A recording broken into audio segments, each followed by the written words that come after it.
Hey guys, it's JJ. Welcome back to the North Carolina Dynasty, where we have just finished off-season number 3. And today we're going to roll out an almost entirely new defensive line and a couple of new corners as well. Offense mostly unchanged, except a couple graduates. But first of all, we're going to talk about recruiting. I have put, yet again, only 5 and 4 stars on the board.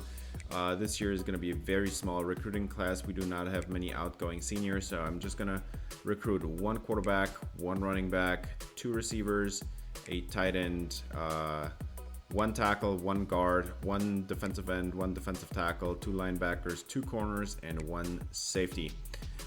And we'll roll with that. We'll see where the recruiting class is going to take us, but almost the entire 5-star class has been open for us to pursue. I think there was only like a handful of players that had a deal breaker against us, but almost the entire 5-star class is open to be recruited by us. And I found quite a few players that are going to be really good. We're going to try to do everything to get them. There's also a couple of 4 stars that I'm already recruiting at this moment. One of them is Lamar LaBelle. He's a 4-star linebacker with really good athleticism. He doesn't have the gem label, but just from his ratings, I think he's going to be a very good addition. And there might be a corner also that we're going to be recruiting here because the other 5-star corner that hasn't any points at the moment, Amatova, he's a bust label, and also I don't think his athleticism is very impressive. But first of all, we're gonna have a game here against Tennessee. Top player of this team is a center that I was recruiting back in the day in season 1, and he has developed into one of their best players. But first of all, we're going to talk about the quarterback, Jake Merklinger, 6'3", 205 out of Savannah, Georgia. They got the Georgia quarterback here in Tennessee. Merklinger is a very solid, accurate quarterback, at least in the short and intermediate parts of the field, with a decent arm and no mobility. All in all, I'd say a pretty average quarterback. Nothing special about him. Running back is Peyton Lewis, wears number 22. 6'1", 200 pounds out of Salem, Virginia. He's a former 4-star elusive back, and his elusive ratings are solid, nothing crazy. He's a decent pass catcher, I guess. No power in this game, but 98 speed, 99 acceleration. He's fast, real fast. Mike Matthews is the top receiver on this team, wears number 89. He's a former 5-star recruit, 6'1", 186 out of Lilburn, Georgia. And this kid is the real deal. He's an unbelievably good route runner with great hands. Well, actually solid hands, I guess, but also the elusiveness on him is pretty crazy. And because that's not enough, he also has 93 speed, 95 acceleration. Real fast, that dude. Nelson Denny is their number 2 receiver, which is number 83, 6'1", 192. Denny is not quite as good as a route runner, but he knows how to get off the line, and his deep routes looks pretty good. He's a better pass catcher than his counterpart, also very elusive, almost quite as fast as the other guy. And then number 3 receiver on this team is number 14 on this team, Junior Kilgo, 6'2", 202 out of Clovis, California. They got a California kid here with great route runnings across the board. His hands are less than impressive, and he has got lots of speed to his disposal, 96 and also 92 acceleration. Pretty solid dude. And then they also have a pretty good tight end here in Ethan Davis, 6'5", 239 out of Atlanta, Georgia. It's a former 4-star. Davis is a very solid route runner for a tight end. Those ratings are real good. Catching ratings here in the high 80s and 90s and stuff. That's pretty impressive. He's not quite as polished as a blocker, but he can do a little bit of work. 80 speed, 89 acceleration looks also pretty solid. The Volunteers have a really good offensive line across the board, and best of whom is Soma Ruse. He's also a team captain here. I recruited this dude. He looks real special. But across the board, they do not have a weakness on the offensive line. That's the thing that makes me scared of this team, honestly, because with that offensive line and a 98 speed running back, my God. Demarius Timms is their only good player on the defensive line. We should be able to run the football fairly well on this team. They only have one good player on this D-line. Demarius Timms, he's a very good finesse rusher, almost no power moves, 74 block shedding's not that impressive, but he is a pretty good athlete and will definitely cause some problems, although I'm repeating myself here, but that D-line does not strike any fear. Brendan Doomerville is the top linebacker on this team. He's a great run stopper. He's going to fill the gaps behind this weakly leaking defensive line. He's very fast for a linebacker, but he doesn't have any coverage ability at all. Edwin Spillman is the other good linebacker on this team. 6'1", 215, very good in coverage. Yeah, 89 zone coverage is very good, I'd say, yeah. He's kind of the counterpart. He's not as good in run stopping, but he's going to make up for it in pass coverage. That's 72 block shedding. Don't let you get fooled by that tackling rating. That 72 block shedding is not great. And then the top corner on this team is Jordan Matthews, who, by the way, also... 6'2", 182. This dude is pretty big and still a very athletic dude. Very good man coverage, press ability. 77 zone coverage is not great, but he does have all the athleticism you're looking for. I think this kid can cover any of our receivers. Daquan White is the number 2 corner on this team, and already a pretty major step down from the number 1 option. 5'10", 163. Dude is really slim, really small. Not a great man cover corner with his press ability. On 79 zone coverage is also not that impressive. So they do have a great number 1 corner, but the rest of the corner unit doesn't look that impressive, and the safety room is pretty weak as well. So I expect against this defense we should have a very good chance. Now, we have not played them so far, and the only reason they are on the schedule is actually that center that I tried to recruit 3 years ago, and we're gonna see how he's gonna fare with this Tennessee Volunteers team, as the Tar Heels are gonna enter the stadium here. This is a home game for us. We are ranked number 2, and Tennessee is ranked number 8, so this should be a really good one, nationally televised game. 3rd and 6 to start it off for Merklinger, and he's got a man wide open behind the second there, behind the second level, the linebackers, and that's already a catch at midfield. And now they're going to set up the screen to their number 1 receiver, who's got a broken tackle, runs it down to the 20. Merklinger on fire already, dishing the ball out here. 1st and 10 from the 21, and Merklinger is going to get sacked this time around. It's Caleb Levely to open the season with the first sack for this defense. Is a pass coverage linebacker on the blitz here. 2nd and 18. Let's see what Merklinger can do. His favorite running backs in the backfield, and Merklinger's just going to keep it and run it down to the 5, down inside the 2-yard line. And now they're going to have a goal to go inside the 5-yard line. They're going to hand it off, and that's a touchdown, Tennessee. They take the lead. That was a little bit too easy. This UNC defense apparently not ready for the challenge.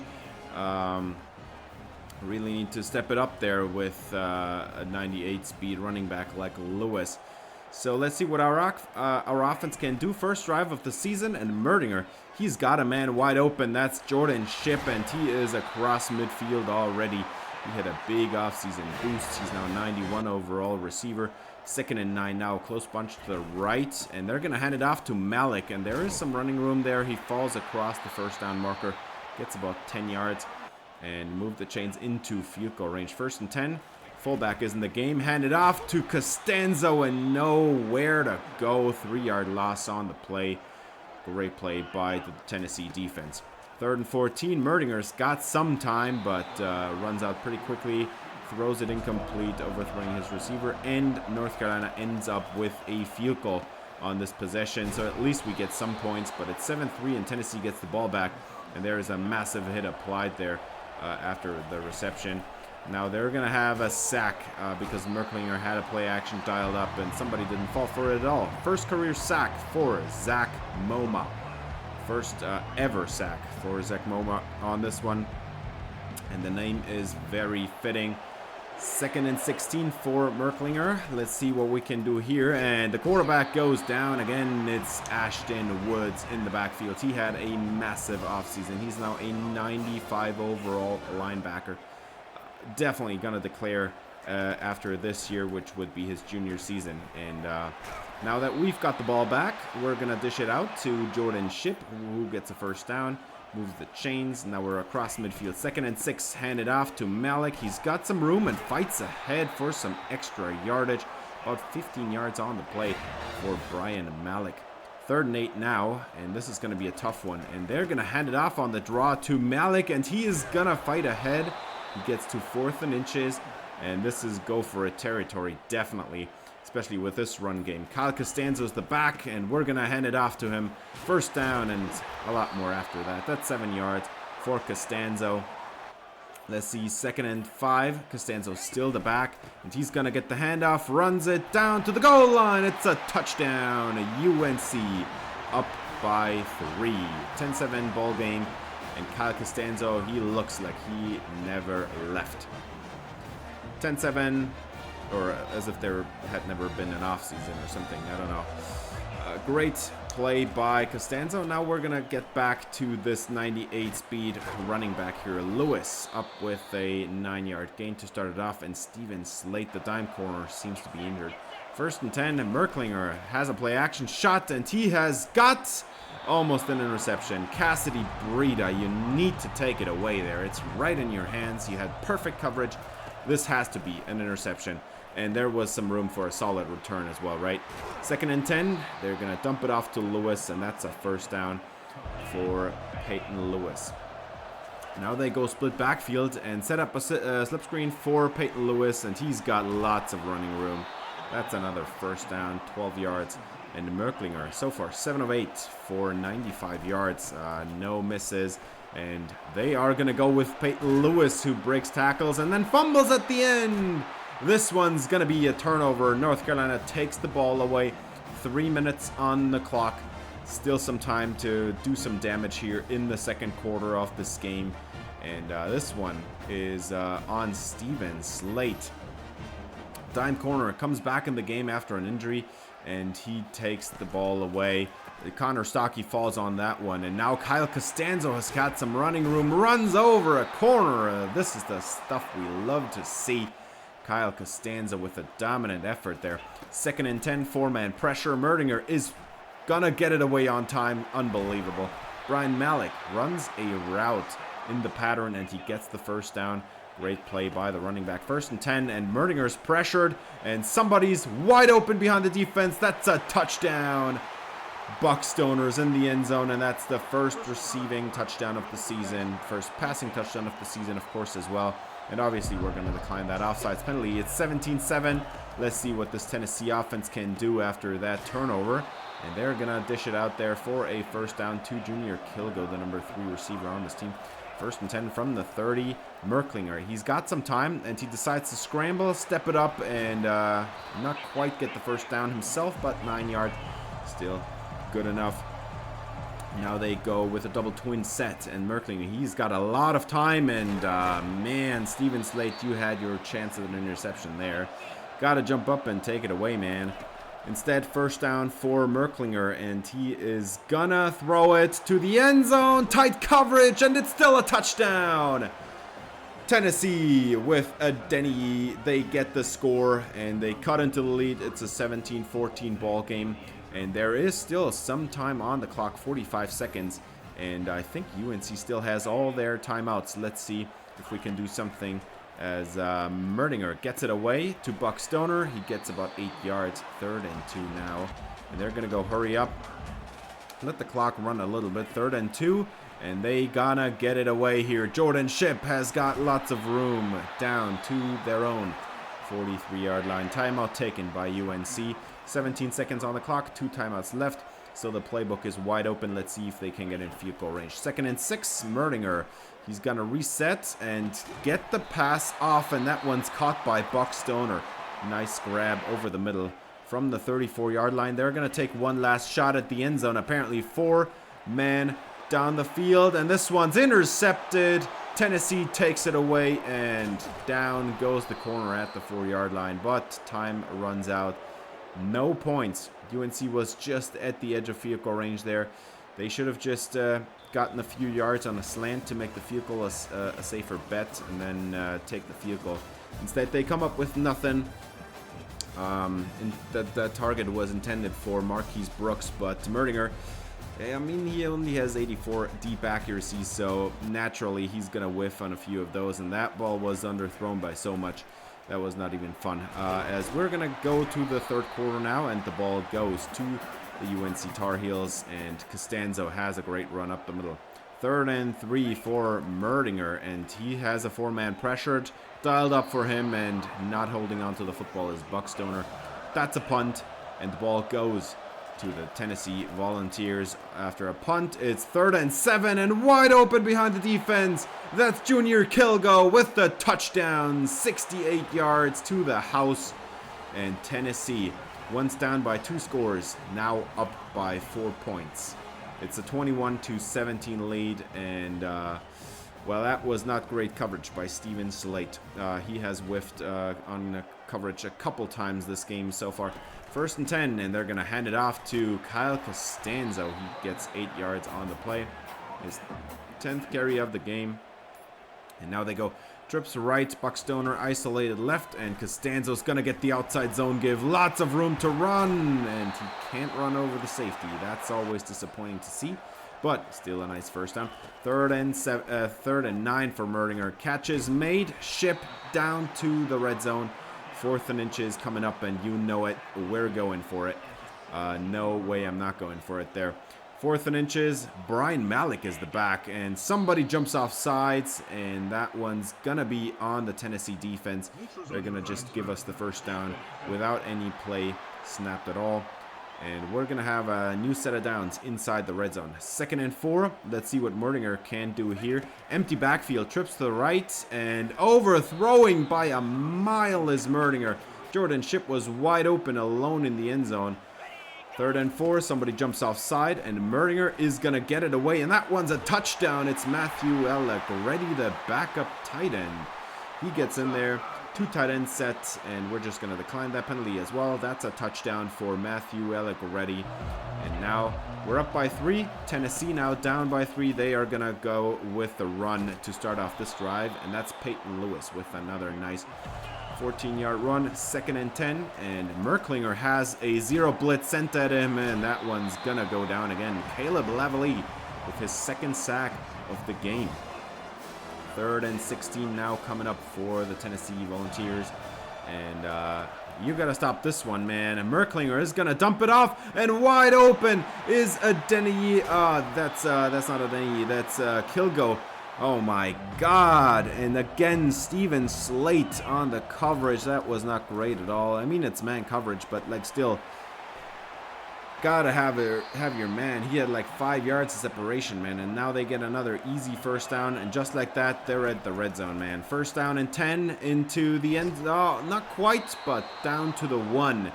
And I think that one was Adeniyi.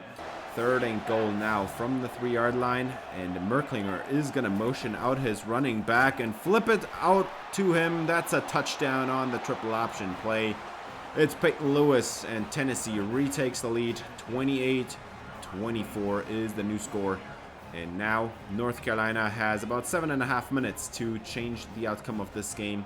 Let's see what we can do. Merdinger has a double twin set. Julian Randolph in the slot left, and we're going to send it down the field, and this one's intercepted. Buck Stoner can't take it away, and instead it's going to be an arm punt on 1st down. Merdinger throws the ball down the field on a 1-on-1, and Buck Stoner can't come away with it against the number 2 corner on this team. Jeez. 2nd and 3, and down goes Merklinger. It's Joel Starling's in the end zone. That's the only starter from from the last season that's still left on this defensive line. And Starling's just got a sack for this defense. 3rd and 9. Let's see what Merklinger can do. It's a 5-man pressure, and he is gonna throw an interception. Let's return it. Ashton Woods gets it down inside the red zone and out of bounds at the 14-yard line. He was just lurking underneath there. Merklinger throws off balance and right to Ashton Woods. 1st down and 10, and Kyle Costanzo, he's got a running lane, cuts it back to the middle. 2nd and 2 coming up for this offense. Costanzo still the back. Julian Randolph as a wing tight end, and they're just gonna hand it off to Costanzo yet again, and he's gonna fight into the end zone. Broke 3 tackles on the way, and Costanzo showing yet again why he is the lead running back on this team. Even though Brian Malik is the higher overall, Costanzo with this power, he runs over one player and then fights against 2 more to get into the end zone, and down goes Merklinger again. That's a 4th down, 4 minutes out from the end of the game, and that's not good news for the Tennessee Volunteers. 4th and 11. I mean, you can go for it, but is that really your best course of action? I think you got to punt it away, as we have the first career sack here for Connor Stockey. Great play against the right tackle. 1st down and 10 after the punt from midfield. Great field position after that sack, and Brian Malik gets about 7 yards on the play, and we're just gonna run some clock here. We're inside 2 minutes now, and Costanzo is gonna run over a linebacker, gets to the marker. They won't give him forward progress as a 1st down, but 3rd and inches, you gotta have this one, man. Merdinger has a throw lined up and caught by Stoner inside the 5. And the Volunteers are all out of timeouts. You could just kneel it out, but you can also just give it to Costanzo and give him a 3rd touchdown on the day. UNC up by 2 scores. And this game is over. 38-28 is the final score. North Carolina wins the first game of the season against a top 10 ranked team in the country. And, well, I mean, I got to show you one more highlight. 4th and 17. And Merklinger is going to throw an interception. I think it's the first career interception for Moses Riggins. He can't get the touchdown on the pick 6, but the time runs out on him. And that one's going to do it. North Carolina, they were struggling a little bit in the middle of this game, but in the end, we were the dominant team, and yeah, just showed what we are made of. That defense had a bunch of sacks. We had 3 touchdowns from Kyle Costanzo. The offense was operating fairly well in the second half, at least, and yeah, 18-29, 2 touchdowns, 2 picks. I mean, yeah, that one pick, that's still bothering me. The 50-50 ball to Buck Stoner is that's not something that's gonna bother me. It's a 50-50 ball, 50 yards down the field, you know. So that's an on punt. Doesn't matter to me. But the other one, okay. Well, let's move on. Peyton Lewis had 4.5 yards a carry, which was actually pretty solid. But what was really good was our running game. We had combined 182 yards on 32 carries, which is almost 6 yards a carry, man. We were so dominant with the run.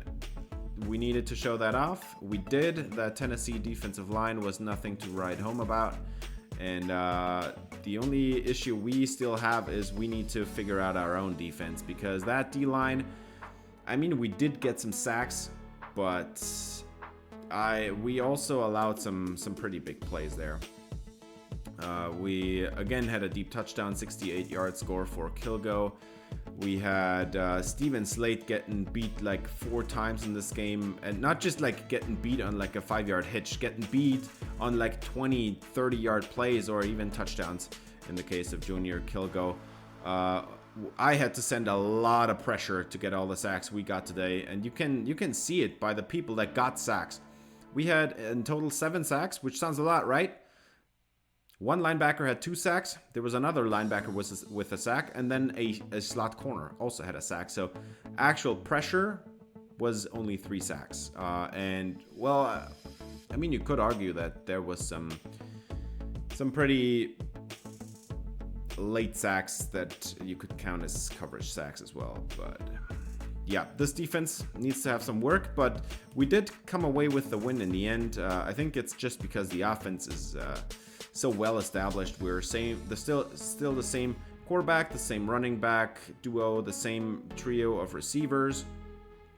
We've got actually we do have a new tight end, but the left side of the line hasn't changed much. We did graduate on the right side of the line, but the O-line still looks, I think, about as strong as last year, I'd say. And against that D-line from Tennessee, we look pretty solid. And now we're gonna move on to the next game. It's gonna be the Clemson Tigers, and this one is gonna be tough.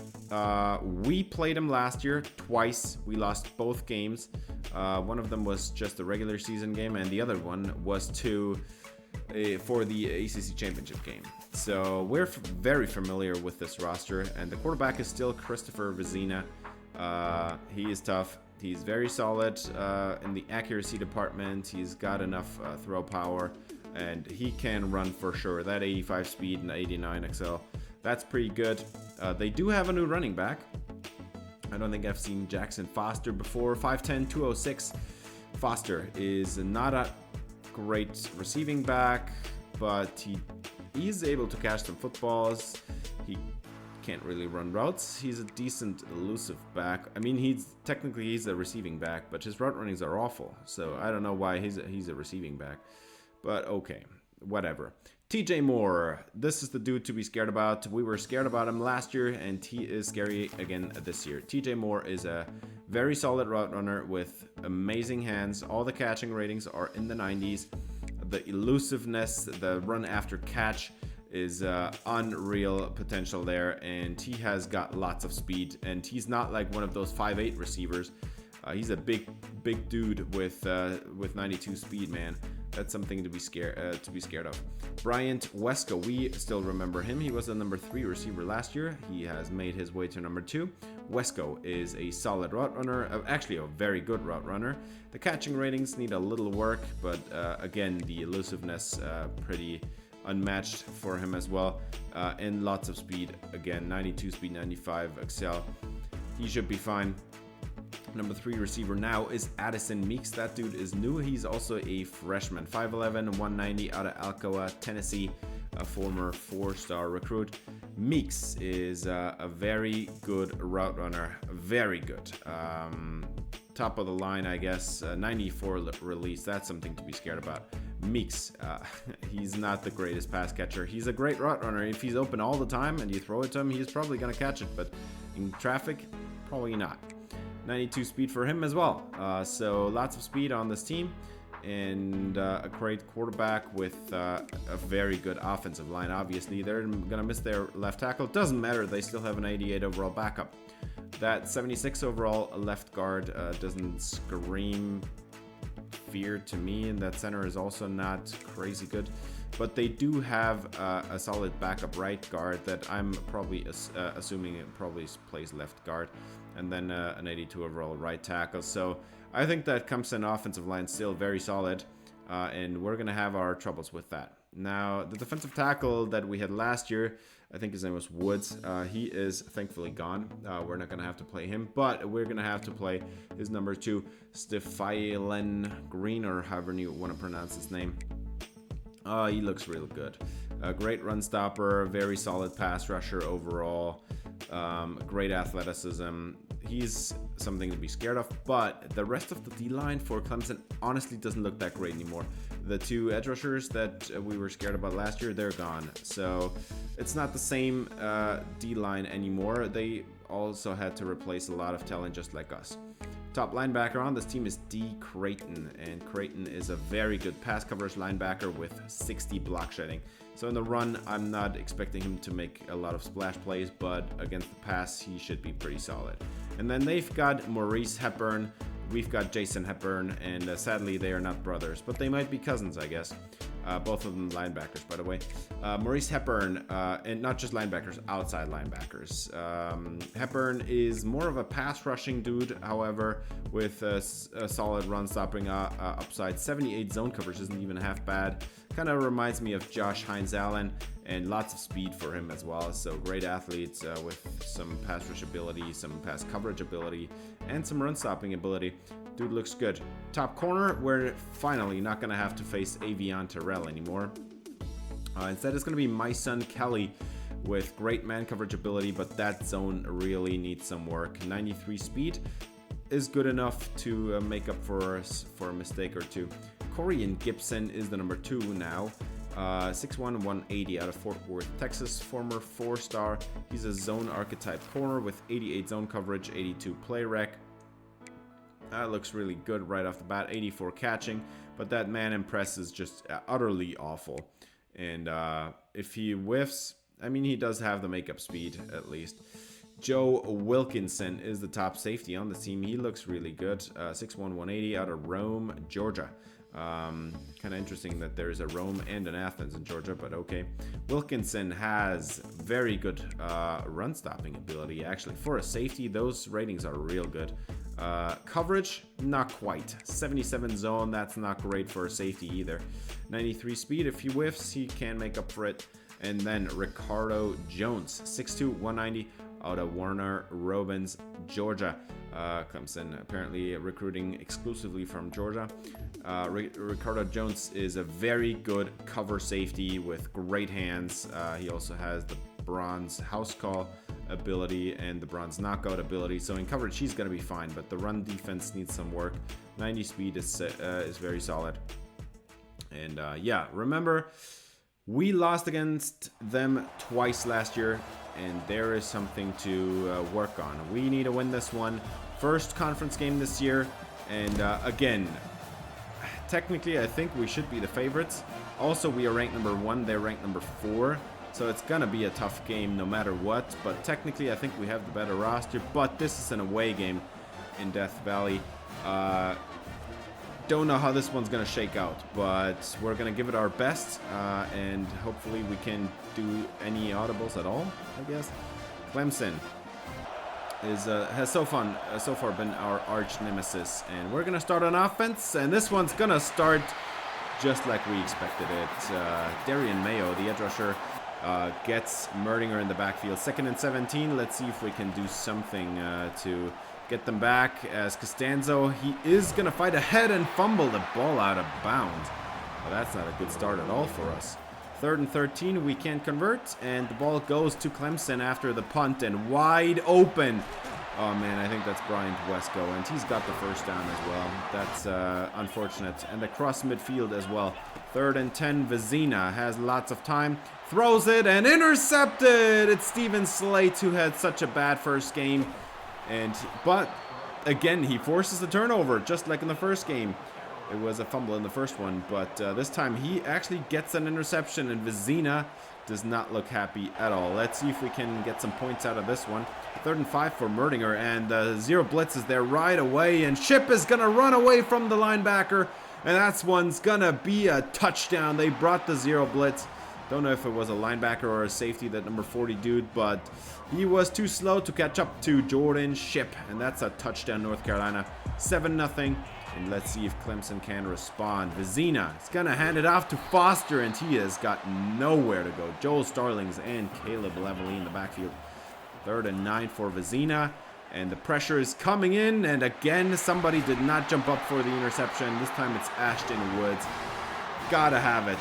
It's flying right over your head. Just put your hands up, man. 3rd and 3 for Vizina, and he's going to have a wide open man on the hitch there. That's a first down.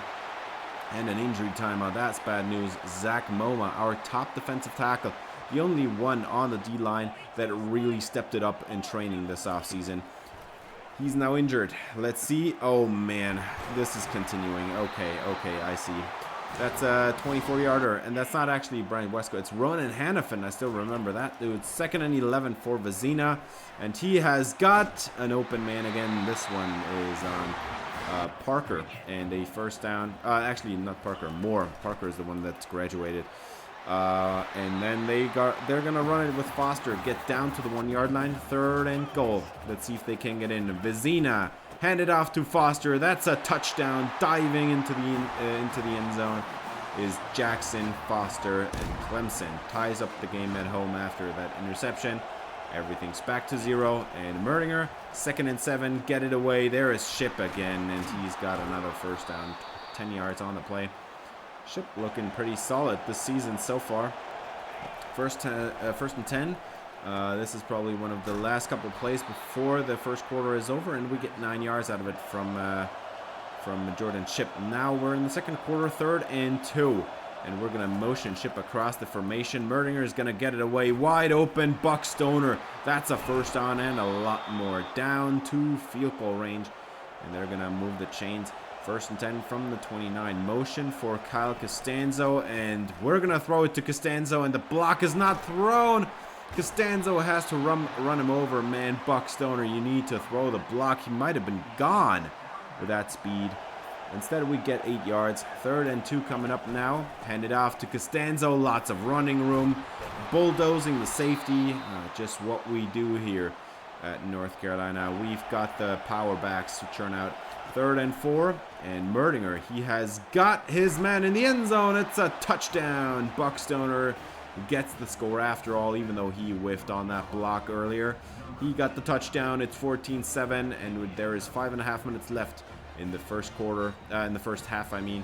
So far, things have been looking up for North Carolina, but that last drive also had some problems for us. Baraka Onwenu with a ruptured disc, and you already know, ruptured disc, that sounds bad. He is going to be out for a few weeks. We'll check on his injury later. But Jackson Foster has a 17-yard run to respond. That's actually Devin Roche. Sorry. Gonna get confused with the running backs a little bit. But 3rd and 12, and they can't get off the slip screen. And that's gonna be a punt. They are gonna get rid of the football. And we're gonna have a running back run over a linebacker. This is just what we like to see. Costanza with another 8-yard run against a 0 blitz nonetheless. And he now crosses 3,000 career rushing yards.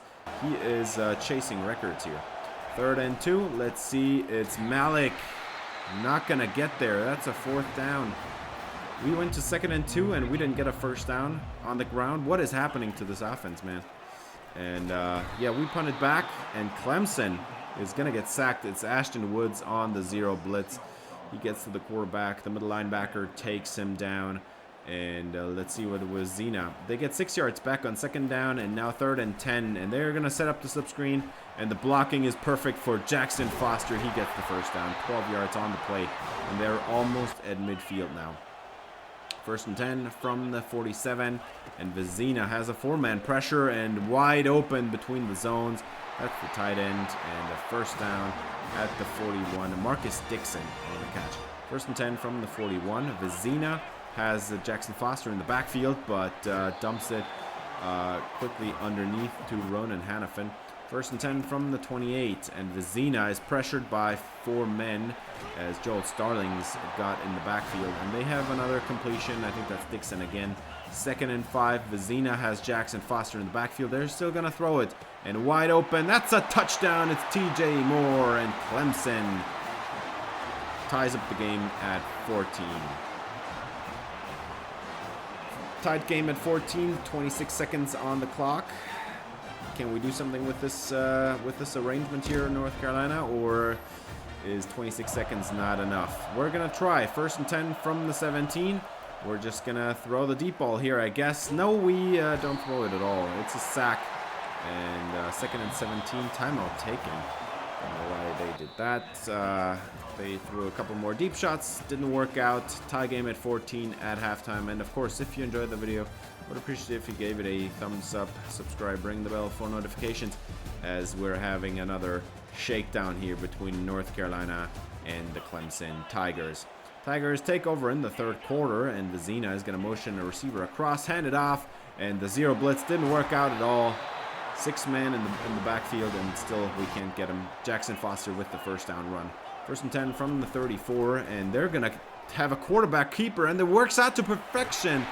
Oh man, 14-yard run for Christopher Vezina. 1st and 10 for Vezina now. 6-man pressure again. The zero blitz, and Jaden Patterson apparently can't tackle at all, man. What is happening? This should have been a tackle for a loss if Jaden Patterson just had taken his ankles down to the ground. Oh man, 1st and 10, and that's now field goal range. And Vezina is going to have a play action bootleg to the left. He's going to dump it to Hannafin over the middle. That's a 1st down inside the 10. 1st and goal from the 7-yard line. Christopher Vezina is going to have a play action shot into the end zone. That's a touchdown. Clemson with another one. They're just getting away with this kind of stuff. The pressure is just not getting there. That's Brian Wesco, number 12. I still do have to remember him, I guess. So that's a 21-14 lead now. Let's see if North Carolina can answer. We just allowed back-to-back scores without scoring ourselves. 1st and 10 from the 25, and Merdinger is going to get it away to his favorite option. It's Buckstoner. And the 1st down at the 37 is going to give him a new set of downs. 1st and 10 from the 37. Now clock is being run down now, and no time to throw. Merdinger, they had the perfect blitz dialed up. It's Richie Lawan. And that's a zero blitz that worked out to perfection. And 2nd and 17, we're going to run it, and that's a good one. 10 yards for Kyle Costanzo, who hasn't scored a touchdown today. Let's see if we can change that. 3rd and 7, Merdinger is going to throw it, and wide open is Matthew Allegretti, but he can't get away from his linebacker. 4th and 3, and we're going to threaten to go for it. And we actually do snap the ball after trying to get him to jump, and that one did work out. Julian Randolph for a big gain. That's 23 yards to the new lead tight end. We haven't seen him much in past seasons. After Jake Johnson has now graduated, he's getting the workload. 1st and 10, zero blitz again. Catch is made by Ship, and he's going to run it inside the red zone, and that's a down at the 6. It's a 25-yard play for Jordan Ship against that zero blitz. Perfect play call there. 3rd and goal. Costanzo's the back. Two tight ends in the formation, and we're gonna have Costanzo down at the 2. And you can't go for it. You have to go for it here. You can't go for a field goal there. It's not gonna do anything. And there is somebody jumping off sides. Free play into the end zone. That's a touchdown, Buckstoner.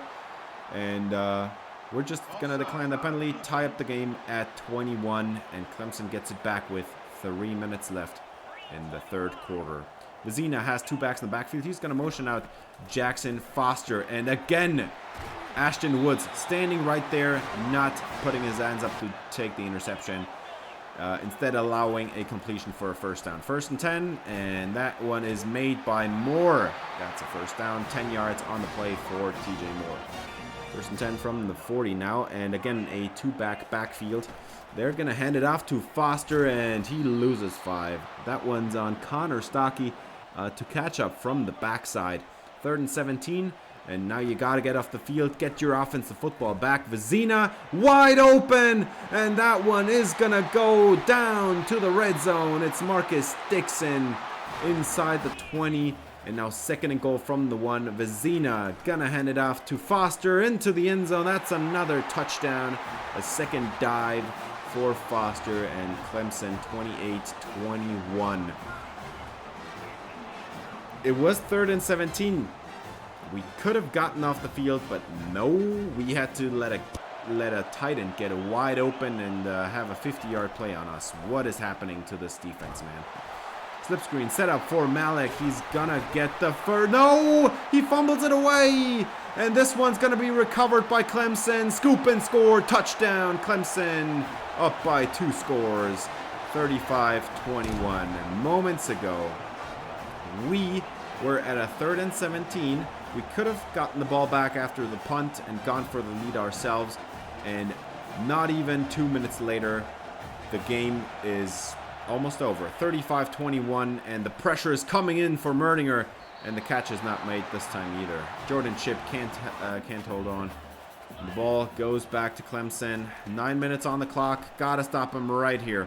Vezina being sacked. Finally, 3rd and 16. Let's see if we can hold up this time. Connor Stockey is again in the backfield, and he's got the sack on that one. 3rd and 16. Can we finally get a stop on third down and get the ball back for our offense? 8.5 minutes on the clock, and Vizina is going to dump it short. That one's not going to go anywhere. At least we got the ball back, but what a horrific day for this defense so far.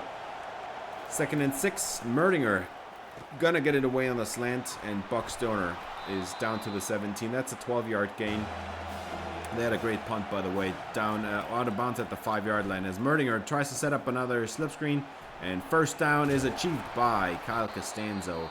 Gets about 12 yards on the play and moves the chains. 4th and 6 now. This is game on the line. If we don't get it, this is over. Merdinger throws a jump ball for Stoner at the sideline. He can't haul it in.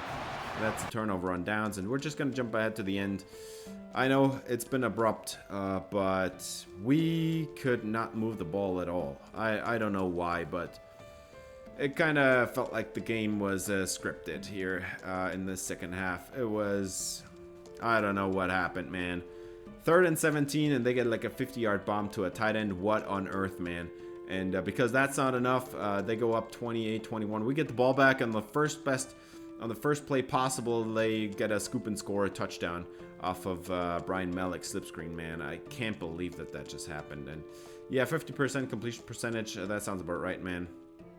That second half was atrocious for our offense.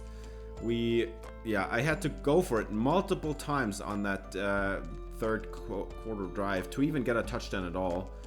If I hadn't gone for it, 4th and 3 in our own half, we would never have gotten that touchdown either. It was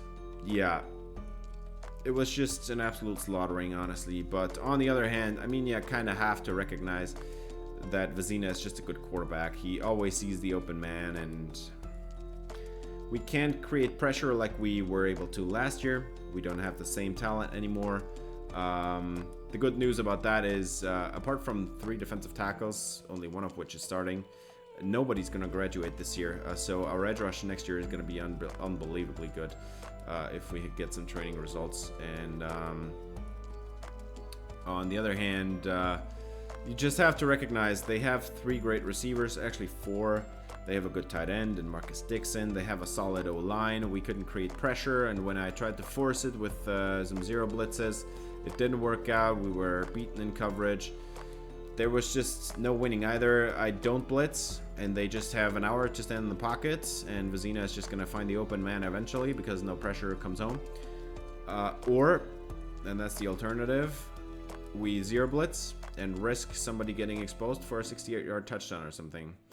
So yeah, and it gets even worse from here. We just lost our right guard Baraka Onwenu to a ruptured disc, 7 weeks. That's more than half the season. He is not going to come back until probably, I think that's got to be like week 11, week 12, which is like the last quarter of the season or something. That's not a great look for us. We're going to have a couple of visits for the next game at least, so let's talk about that. Tyrone Prude is a 5'11", 204 receiver with 96 speed, 95 excel. Yeah, he has the bust label, but I trust these ratings, man. He has some really good catching ratings, and all of them in the 80s already, and that 96 speed. I think that's enough for me to know that he's going to be good. We're going to have a linebacker visit in Gil Maggot out of San Jose, California, 6'1", 241. Maggot is a very, very fast linebacker at 95 speed, 93 excel. That is absolutely redonkulous, and really solid player. I want to get him here. Ryan Hyde is a 5-star corner with 96 speed, 93 excel, 85 zone coverage. Don't even need to take a look at the other ratings. I already know that's good enough. I don't even need the gem label. I like that it's there, obviously, but just the combination of athleticism and already 85 zone coverage is nuts to me. There is only one 5-star safety in this year's 5-star recruiting class, so we're gonna get this dude as well. 6'1", 196 with 90 speed, 90 excel, 80 play rec, 80 tackling, 81 pursuit, 76 zone. Already looking like a stud. 86 hit power, by the way. He looks crazy good. Let's move on to the team introduction for this third game. After we had 2 nail biters. Well, I mean, the Clemson game in the fourth quarter was not a nail biter anymore. But we're going to have a much easier game this time around. This game was actually randomized by me. And we're going to play San Jose State. And they're going to miss their quarterback. That's already not a good sign of things to come for the Spartans. But fractured elbow, that's going to be out for 8 more weeks. His season is halfway done as well. Brett Tuesday is gonna be the new quarterback. I can't talk anymore. 6'1", 197 with a solid arm, 88 throw power, but those accuracies look absolutely horrible, man. 76 short accuracy is his best accuracy. Are you kidding? This dude is gonna miss so many throws. But he can run, so at least he's got that going for him.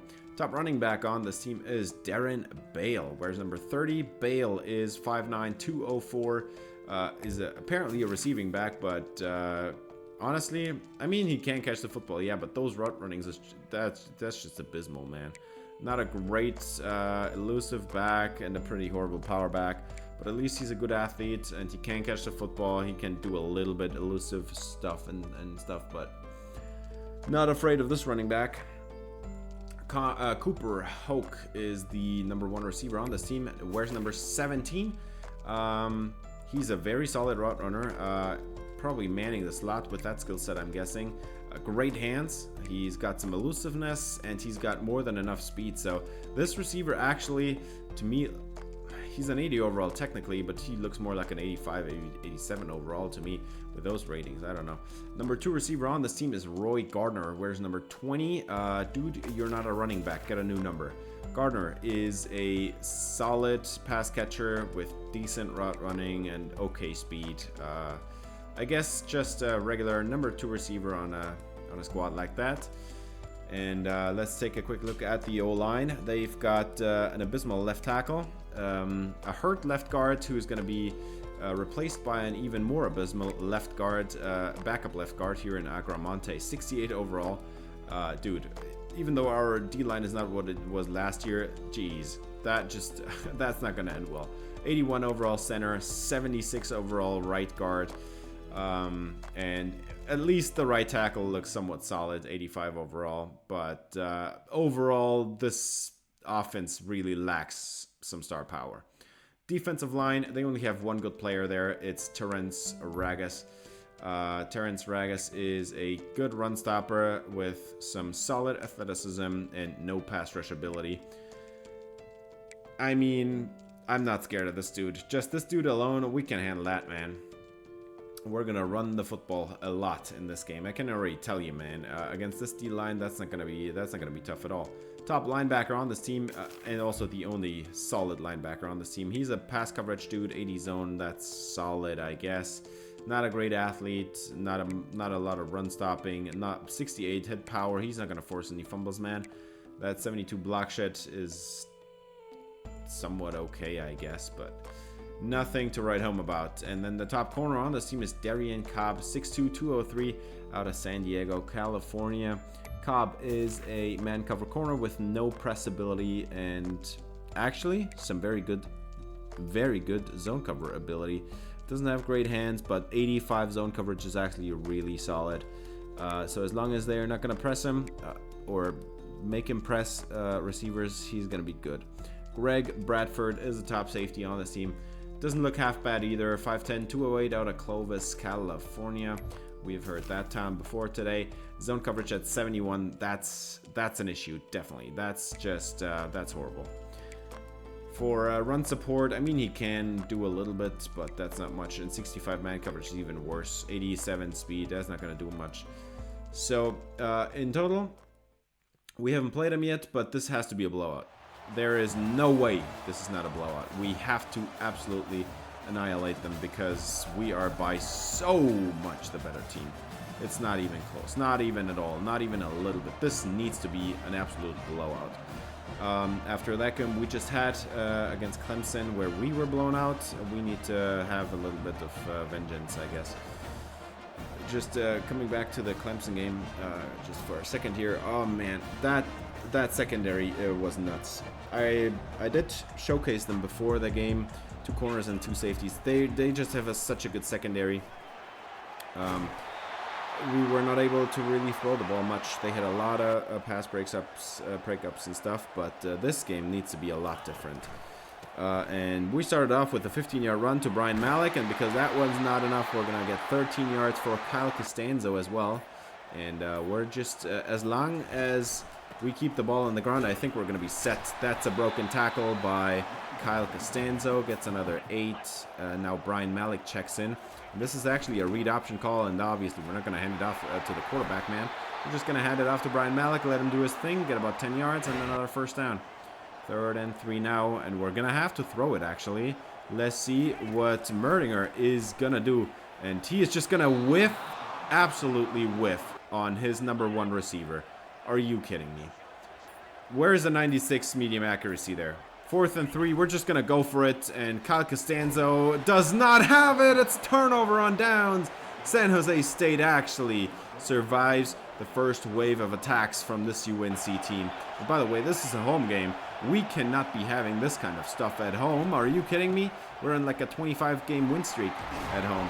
And just like that, they get like a 16-yard gain to their running back, Bale. And they're going to move the chains from the 45. Wide open is the running back, Bale again. And, jeez, 18 yards on a dump off. Really, is that necessary? 2nd and 6. And they're going to throw it again, dump it off to the tight end this time. And that's another first down, 11-yard play. And so far, Tuesday looks on fire. 1st and 10 for Brett Tuesday. 4-man pressure. Pressure's not getting home. Another 8-yard gain to the number 2 receiver, whose name I have forgotten already. The dude that needs to go get a new number because he's not a running back. And at least we get a sack here. 0 blitz. Jaden Patterson gets home. 4th and goal from the 8. You can't go for it there. And San Jose State is just going to take the field goal. It's a 3-0 game. And actually, San Jose State leads this game. Are you kidding me? We had the opening drive. We need to be leading this game. 3rd and 2. Costanzo, 15-yard run. That's more like it. Let's go. 1st and 10 from the 46. Costanzo still in the game. And 2 tight ends on the field. We're just going to run it. And, geez, didn't know Julian Randolph could morph that well. That would have been pretty handy if he had shown those kind of moves when we played Clemson, but still a nice first down. 2nd and 2, handed off to Malik. Lots of running room, and he's got another easy 9 yards on that play. We're going to move the chains again. 1st and 10. Costanzo checks back into the game, and we're actually going to throw it. And Merdinger has a one-on-one down the field. Buckstoner, end zone, touchdown. This is the 50-50 receiver that I know. He's going to come down with it. He did not have great positioning there on that route against the corner, but he made it work, and he comes down with the football. This is the Buckstoner we know and love. Let's take a second look at this. Merdinger just throws a beautiful rainbow on the outside shoulder, and even though it was very tight coverage, Stoner just he can't let that one go. Got to have the touchdown here. 3rd and 5, and wide open is, I think that's the tight end again. Brett Tuesday looks on fire. What is happening? San Jose State looking real sharp so far. 1st and 10. We're almost at the end of the first quarter, and there is no double-digit score for UNC, so we need to change that. As we have a 0 blitz lined up, and Ashton Woods is right there to take down Bale and force a punt in the end. We get the ball back, and there's 35 seconds left in this quarter. Kyle Costanzo, nice running, 14 yards. 3rd and 2 for Costanzo, 2 tight ends to the left. And we're going to run that way. And Costanzo cuts it up the middle, runs over the safety, falls ahead into the red zone. What is happening, man? Costanzo looking sharp as ever. 2nd and 8, and we're just going to hand it off to Malik. Great outside zone give, jukes out the safety, touchdown UNC. And we're up by 2 scores. This is exactly what we needed, man. It's 14-3, and UNC finally looking like the team they should look like. Jeez, this is such a bad team we're facing. San Jose State should not be able to resist this offense at all. And we have just gotten to 14 points. I thought at this point it would be 21-0 or something, but I mean, we're leading. Can't complain too much. 1st and 10, and Tuesday's back at work, and he's gonna hand it off up the middle. Man, this run defense is abysmal. That's a 14-yard run by an offensive line, allowed by an offensive lineman. That should be absolutely obliterated. And Tuesday just ran for like 25 yards on a QB scramble. What is up with these linebackers? 3rd and 9.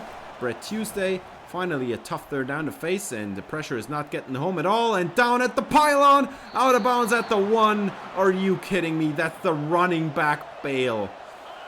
You just allowed like a 39-yard connection to a running back. Are you kidding me? 1st and goal, touchdown. And San Jose State is on the board again. They make it a 1-score game, and they have come to play. UNC defense not looking sharp at all. This D-line really needs some work. 2nd and 7, Merdinger. 6-man pressure, and we've got the 1st down here. Julian Randolph makes the catch. Tight end. Great play. 2nd and 12, Merdinger is going to motion Julian Randolph across the formation, hand it off, and against the 0 blitz, Costanzo runs over the safety and falls down at the 47. What a run by Costanzo. This is the stuff we love. He's still in the game. He's got another one dialed up. That one's only 8 yards. Didn't get the 1st down and didn't break a tackle. That is already kind of disappointing. 3rd and 3. 0 blitz, and wide open is Randolph. That's a 1st down at the edge of field goal range, and now we hope to make this a 2-score game again. 3rd and 5, we're inside 2 minutes now, and on the angle route, that is Brian Malik with a 1st down inside the red zone. And now let's run some clock. We're down to 20 seconds.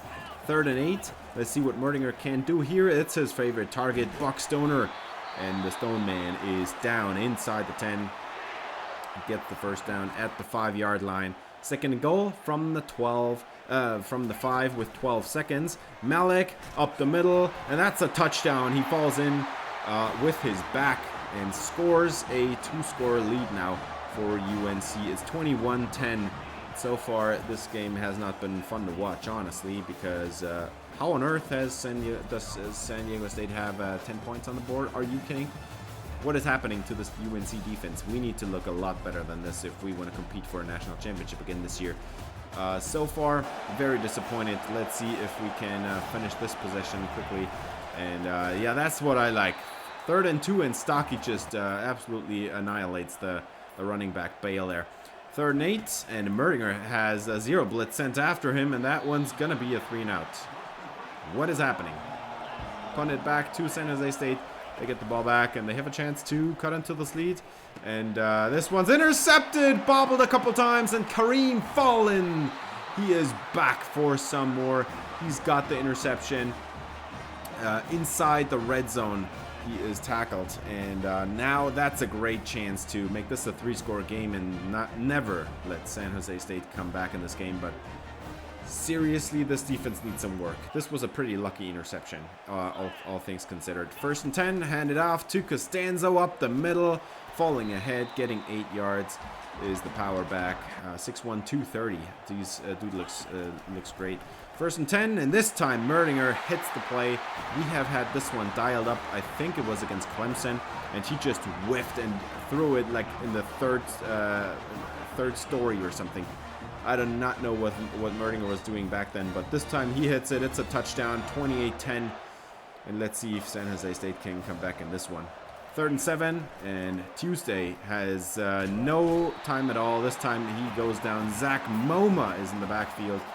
He's the only one that seems to care on this defensive line. 4th and 16, they obviously not going for it. And great field position for us after the punt. 2nd and 7, Merdinger, deep touchdown. That's Buck Stoner, and that should do it. 35-10, Buck Stoner in the end zone again. I mean, the safety did come over at the last second, but that was a cover 2 call, and they had an invert cover 2 somehow because the safety was lined up single high at the beginning of the play. And in the end, Buck Stoner is in the end zone. He does absorb a hit, but that's a 35-10 lead. San Jose State with some 10, 13, 14 minutes in the game, and they don't even get the first down there. 4th and inches, and they have to punt it away this time again. And back deep awaits Christian Hamilton, the number 4 receiver. He doesn't get much in the receiving game, but he has a very nice return here inside the red zone yet again. Let's see, 3rd and 5 for Michael Merdinger, and he's got his man. It's Jordan Shipp, and that's a touchdown. UNC 42, San Jose State 10. They needed a few minutes to get into this game, but finally it's the domination we all wanted to see out of this UNC team. And we're just going to skip ahead here to the next touchdown. This one's going to be on Buck Stoner again. It's a 50-yarder into the end zone. Is Buck Stoner again. He got behind the defense, and this is the stuff we live for. Now after this play, I took out most of the starters. Nothing crazy did happen. The score, they did get a field goal off at the end there. But I did give Rayshawn Foucha his 7 first attempts, and he didn't look great at all. So I'm sticking with Merdinger here. If this game has been any indication, Foucha had 2 completions on 7 attempts, and he did not have a drop on any of those. He just whiffed on the throw 3 times, and the other 2 were just broken up naturally. But yeah, we did get it together in the second half there, but the first half honestly was kind of a mess. This is San Jose State, man. How on earth do they score 10 points in the first half? If they had scored in the second half, they would have had 20 points, and they shouldn't even have had 7 points actually. We've got 153 yards and 3 touchdowns for Stoner, 31 yards and 2 touchdowns for Jordan Shipp, and no yards and 1 drop by Marquise Brooks. I don't know what the start to his season is, but so far he has been a little bit Nemo-y. On the defense, yeah, I mean, at least the offensive line didn't allow any sacks. We didn't turn over the football, but our defense, they really need it together, man. This was a horrible O-line we faced, and we only get 2 sacks out of it, and one of them was helped by a blitz, Jason Hepburn. Like, what are you doing? This is the worst the offensive line we're gonna face all year, and we get 2 sacks out of it, one of which was a blitz. At least we get some good news at the end.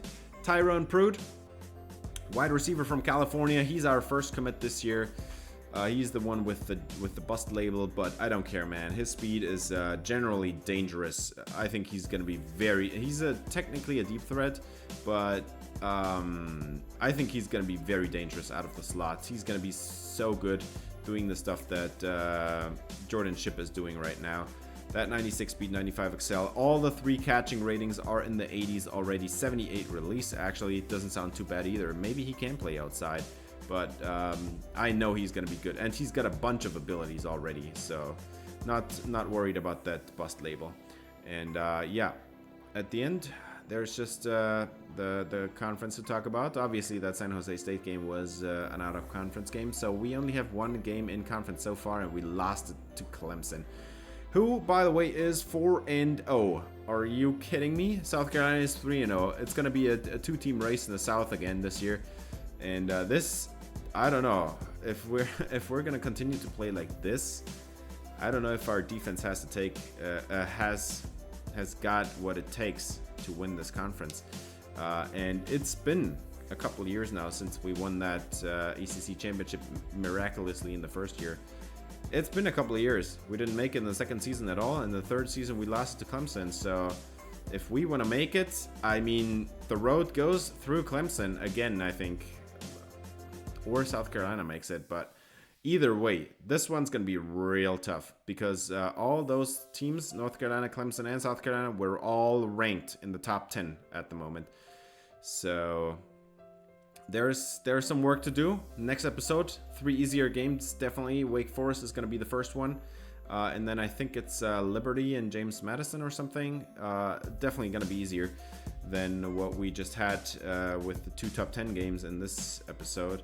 But we need to take care of business. If we lose yet another game next episode because this defense can't get it together, then we're going to have to forfeit the championship game, I think.